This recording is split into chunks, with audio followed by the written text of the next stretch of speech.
बिस्मिल्लाहिर्रहमानिर्रहीम।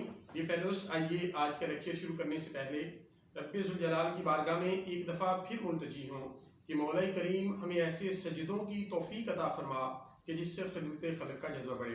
Dear fellows, आज police rules 1934 पर जो सीरीज़ ऑफ लेक्चर हमने शुरू की है उसका 11वां लेक्चर है। ये फेलोस, आज के लेक्चर का जो टॉपिक है वो है हार्बरिंग या मुल्जिमान, मफरूरान और मुजरिमान के पनाह दहिंदगान के खिलाफ कार्रवाई। डिफेंस इसके साथ पुलिस रूल्स 1934 का जिस दो रूल्स को हम डिस्कस करेंगे वो है पुलिस रूल्स 21(5) और पुलिस रूल 21(5) के सब रूल 4 को, और इसके साथ पाकिस्तान पीनल कोड 1860 के सेक्शन 130 को, सेक्शन 157 को, सेक्शन 52A को, सेक्शन 212 को, सेक्शन 216 को और सेक्शन 216A को। ये फेलोस, इस आज की इस डिस्कशन में हम मेन फोकस करेंगे हार्बर किसे कहते हैं, यानी पनाह दहिंदगान या पनाह दहिंदा जो है वो कौन शख्स है। इसके साथ सेक्शन 212, सेक्शन 216 और सेक्शन 216A के अंदर जो बुनियादी फर्क है वो क्या है। ये फेलोस, ये एक पोटेंशियल टॉपिक है जिसमें से किसी भी कम्पिटिटिव एग्जाम के अंदर क्वेश्चन फार्मुलेट किया जा सकता है। ये फेलोस, अगर हम सबसे पहले पुलिस रूल्स 21(5) की बात करें या 21(5) के सब रूल 4 की बात करें तो ये बड़ी खूबसूरत बात करता है। 21(5) कहता है कि the absence or prevalence of absconding and harboring are among the acid tests of the efficiency of the criminal administration। कहते हैं कि जो क्रिमिनल जस्टिस सिस्टम है और क्रिमिनल के हवाले से जो एडमिनिस्ट्रेशन ऑफ जस्टिस है, जो एडमिनिस्ट्रेशन है, उसका टेस्ट, एसिड टेस्ट ये है क्या वो प्रॉपरली वर्क कर रही है या नहीं कर रही, फंक्शन कर रही है नहीं कर रही। वो ये है कि मुआशरे के अंदर कितने लोग एब्सकॉन्डर हैं और कितने लोग उन एब्सकॉन्डर्स को, उन कन्विक्टेड पर्सन को, उन एस्केप लोगों को जो कि मफरूरान हैं, मुल्जिमान हैं, मुजरिमान हैं, उनको पनाह दे रहे हैं या नहीं दे रहे। तो इस टेस्ट से उसकी क्रिमिनल जस्टिस सिस्टम की जो एडमिनिस्ट्रेशन है उसको गेज किया जा सकता है। डी फेलोस, 21(5)(4) भी ये बात करता है कि ये जो हम वारंट इशू करवाते हैं उसके बाद हम अखबार इश्तिहार इशू करवाते हैं और प्रोक्लेमेशन इशू होता है, उसका बुनियादी पर्पस भी ये होता है कि इंटीमेट करना एक तो उस मुल्जिम को जो कि लीगली जो ऑथोराइज अथॉरिटी है जिसने उसे समन किया उसके सामने पेश हो। दूसरा इसके साथ साथ ये है कि उस प्रोक्लेमेशन का मकसद ये है कि उन लोगों को इंटीमेट करना कि ये शख्स जो है ये मतलूब है, इसको पनाह न दी जाए। तो डी फेलोस, अब हम देखते हैं कि पनाह दहिंदा कौन सा शख्स है।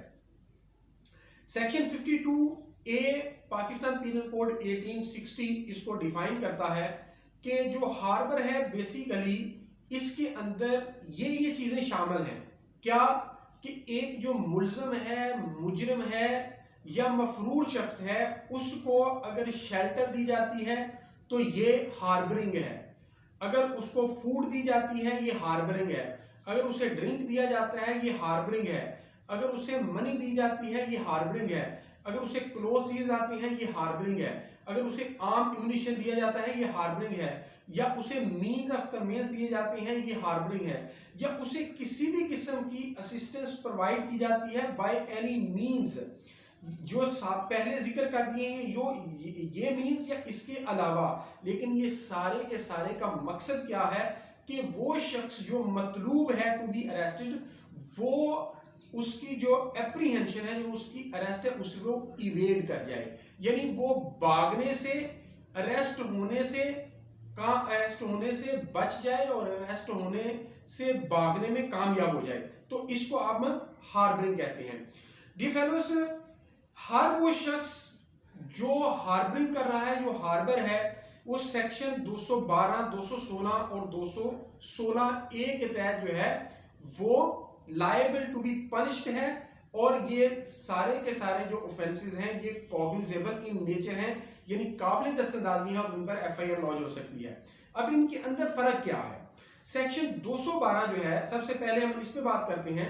सेक्शन 212 सिंपल बात करता है एक ऑफेंडर की हार्बरिंग की, यानी अगर एक शख्स ने ऑफेंस कमिट किया है और उसको कोई दूसरा शख्स विद द नॉलेज और विद द इंटेंशन, ये जो पहली अशिया जो जिक्र की हैं चीजें, उनमें से कोई चीज प्रोवाइड करता है इस नीयत के साथ कि वो अरेस्ट से बच सके, तो हम उसको कैटेगराइज करेंगे under section 212।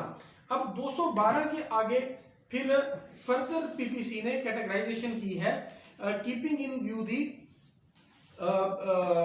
Magnitude and quantum of punishment. 212 को जब देखते हैं, अगर कैपिटल पनिशमेंट का एक ऑफेंडर है उसकी सजा मुख्तलिफ है, अगर लाइफ इंप्रिजनमेंट का है उसकी मुख्तलिफ है, 10 ईयर का है उसकी मुख्तलिफ है। डिफेंस इसी तरह 216 के अंदर जो है ऑफेंडर्स की कैटेगरी डिफरेंट है। यहाँ पे जनरल ऑफेंडर था, लेकिन यहाँ पे स्पेसिफाई कर दिया कि कोई शख्स वो ऑफेंडर जो चार्ज विद हो गया, यानी जिसके अगेंस्ट चार्जशीट सबमिट हो गई है 173 की, उसके अगेंस्ट चार्ज फ्रेम हो गया, ट्रायल चलना शुरू हो गया, now he is wanted and he is wanted to be arrested and he is wanted to be produced before the court. वो अगर बंदे को कोई बंदा पनाह देता है और स्क्रीन ऑफ करने के लिए कि वो अरेस्ट से बच सके, और लॉ इन्फोर्समेंट एजेंसी जिस मकसद के लिए उसे प्रोड्यूस करना चाहती है उससे बच सके, तो ये इस कैटेगरी में आएगा। इसी तरह अगर कोई कन्विक्टेड पर्सन जो है वो अगर लॉ को मतलूब है और वो आगे भागना चाहता है और कोई उसे पनाह देता है, तो वो इस कैटेगरी में आएगा। इसी तरह अगर कोई अरेस्टेड पर्सन है और वो लॉ इन्फोर्समेंट एजेंसी की अरेस्ट से भाग जाता है, अब उसे कोई पनाह देता है, तो 216 ये फेलोज आएगा। इसके अंदर भी कैटेगराइजेशन की गई, जो कैपिटल पनिशमेंट के ऑफेंडर हैं उनके लिए डिफरेंट पनिशमेंट है, जो लाइफ इंप्रिजनमेंट के हैं उनके लिए डिफरेंट पनिशमेंट है, और जो 1 ईयर टू 10 ईयर है उनके लिए डिफरेंट पनिशमेंट है। ये फेलोज आगे सेक्शन 216A, ये एक्सक्लूसिवली बात करता है उन ऑफेंडर्स के मुतल्लिक जो कि रॉबरी के ऑफेंडर हैं, जो डेक्विटी की ऑफेंडर हैं।